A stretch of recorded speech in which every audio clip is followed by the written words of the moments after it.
When vans first began to become popular over 30 years ago, many people recognized that both the large cargo area and the driver accessibility to the cargo area offered some unique personal use possibilities. Sure, they could carry a lot of people or cargo, but what if some of that capacity was given up for a bed and some personal item storage cabinets and a place for a cooler or even a small refrigerator, a small camping stove, and a portable TV? Well, it didn't take long for some enterprising individuals to realize there was a market for the vans which had been converted to personal use, and the conversion van business began. As with any business, there are some very good conversion companies that have been in business a long time, and there have been some that didn't stay in business very long. While GMC offers many nice combinations of seating and personal use conveniences, there are many more options customers want. Everything from wheelchair lifts in vans with raised roofs, to indirect fluorescent lighting, to personal stereo CDs at rear seat locations, to ambulance equipment, and the list goes on and on. How can GMC meet all of these needs and requests? Well, to put it bluntly, it isn't possible for GMC to incorporate all of these items into an assembly plant process. But GMC does provide the base vehicle with some options that make conversion and upfitting easier.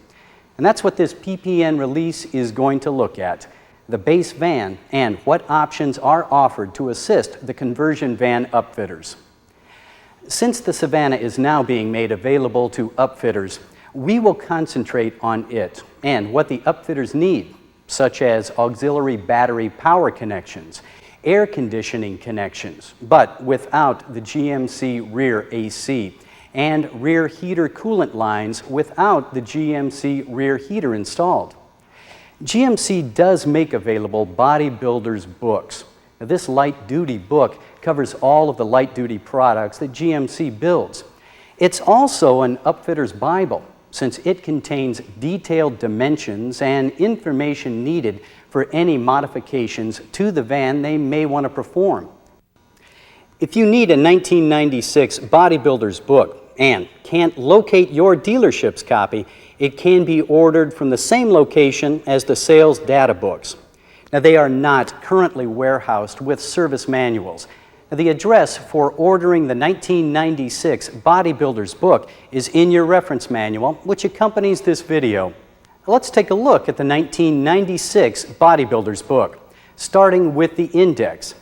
At first glance, it doesn't seem to include a Savanna and Express, but there's a list for the G van. Turning to that section, the header at the top of the page says G Classic Van. However, if you turn to the end of the G Classic section, there's the G Van GMT 600 section. GMT 600 refers to the Savanna and Express. The 1996 bodybuilder's book contains do's, don'ts, and some instructions, along with a lot of specifications. Also included are various references to Federal Motor Vehicle Safety Standards, FMVSS. Any modification to the trucks must comply with any applicable FMVSS regulations. Now, there are some modifications which may actually require recertification or even crash testing. If so, the certification and crash testing are the responsibility of the upfitter. Since this can be a very sensitive area, well, let's take a close look at some of the sections. Under General Instructions, Section 0, there are general reminders or proper chassis component clearances, headlight aim, and wiper and defroster operation. It also stresses that extreme care must be used because of electronic modules, noting that components with large magnets, such as stereo speakers, should not be mounted in the area of the driver's seat, since it could affect the airbag sensing and diagnostic module SDM, located under the seat. Also in this section, there are general cautions concerning welding and labels. Now here, under labels, is one of the FMVSS regulation references. It states, in order to be in complete compliance with FMVSS 208, no other label shall be installed on the same side of the sun visor as the inflatable restraint caution airbag label. The body, section 1 portion of the book, references FMVSS 105 concerning the resultant center of gravity of an unloaded vehicle. Now, there are also references to material flammability, occupant seating and restraints, and defroster regulations.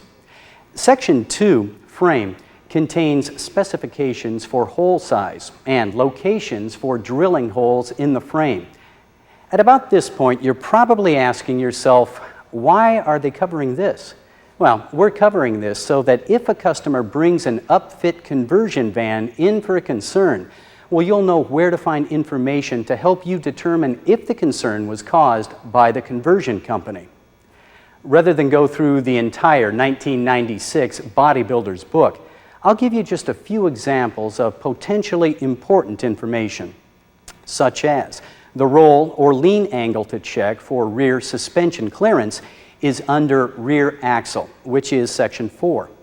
Battery cable size, if the battery has been relocated, is under electrical battery and battery cables in section 12. And there are dimensional drawings for everything from legroom with GMC seats to frame and suspension drawings. Now, there's one thing that isn't included in the 1996 Bodybuilder's book, the electrical wiring diagrams. To obtain the diagrams, the book supplies ordering information for the regular service manuals.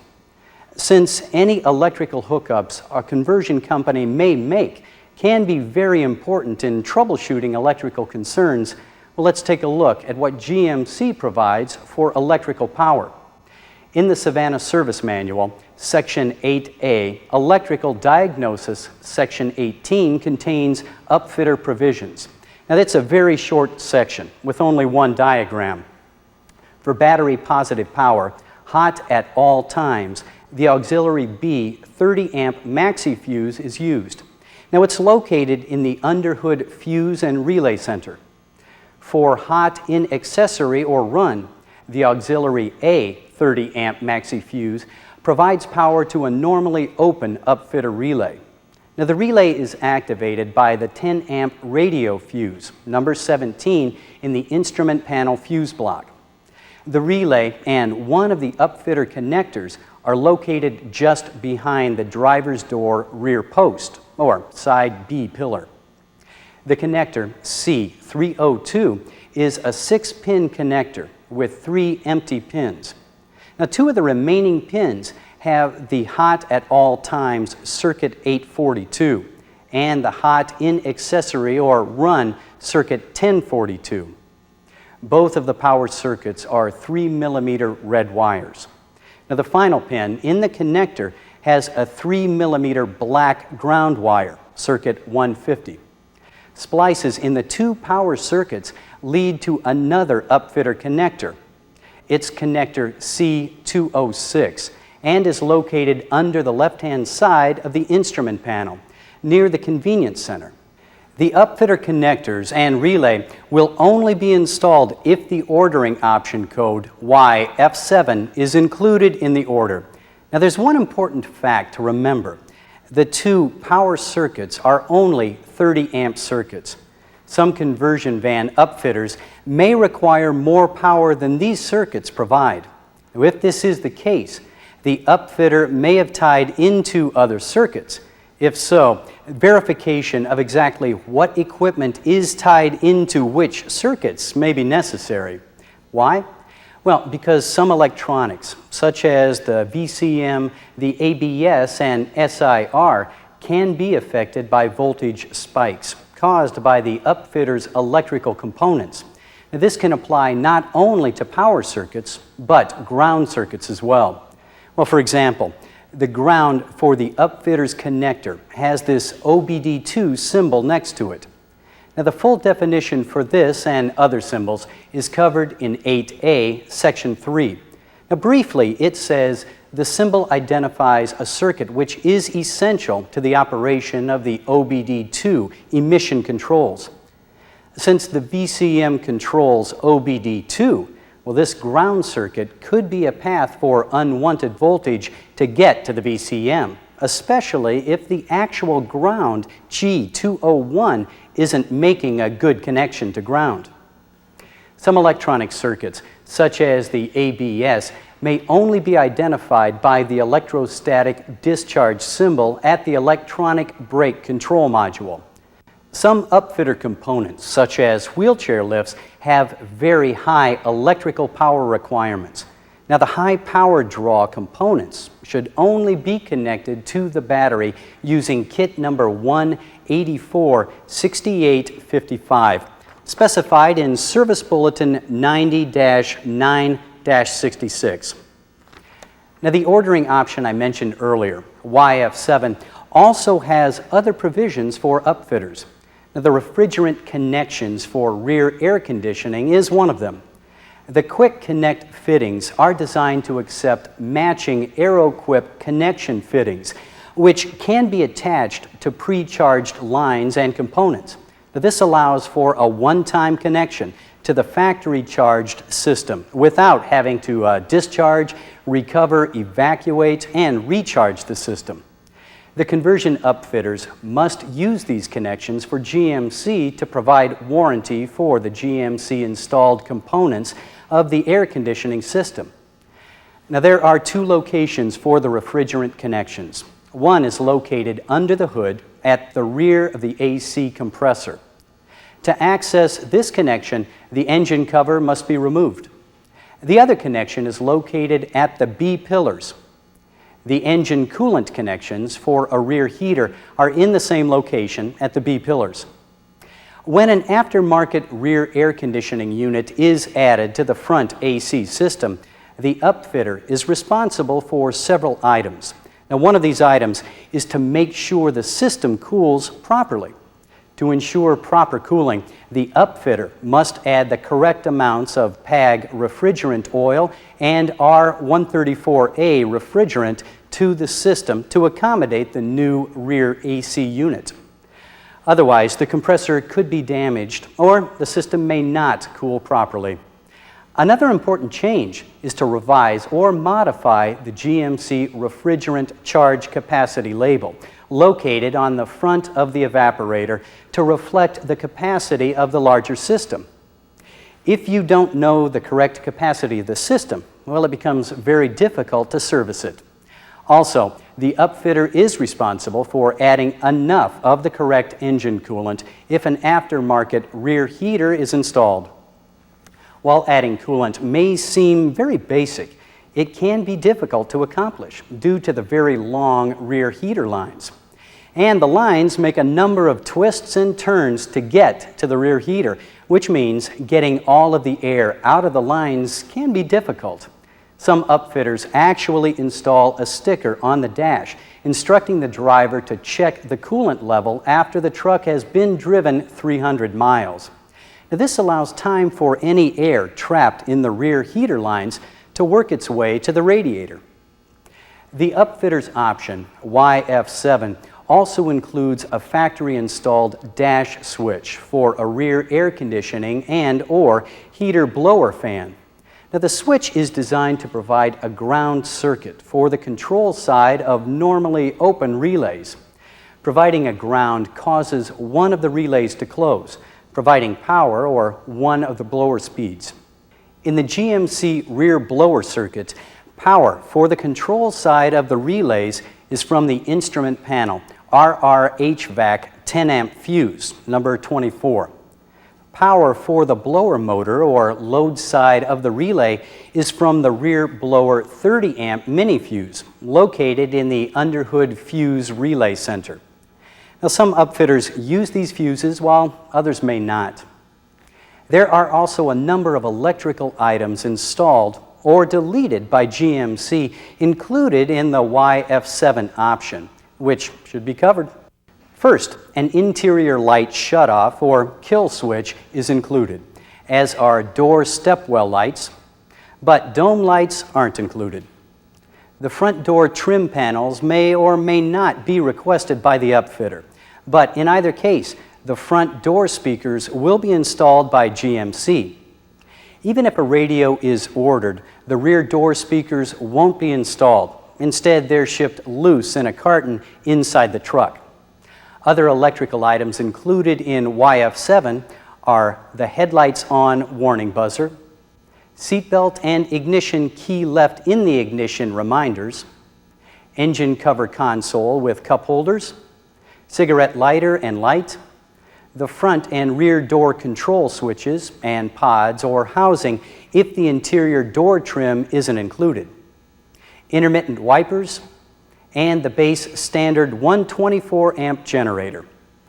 Other electrical options that may be installed at the factory if ordered include the UM6 AM/FM cassette stereo radio, the U75 power antenna, ZQ2 power door locks and power windows, ZQ3 cruise control and tilt wheel steering column, V22 chrome grille with composite headlamps.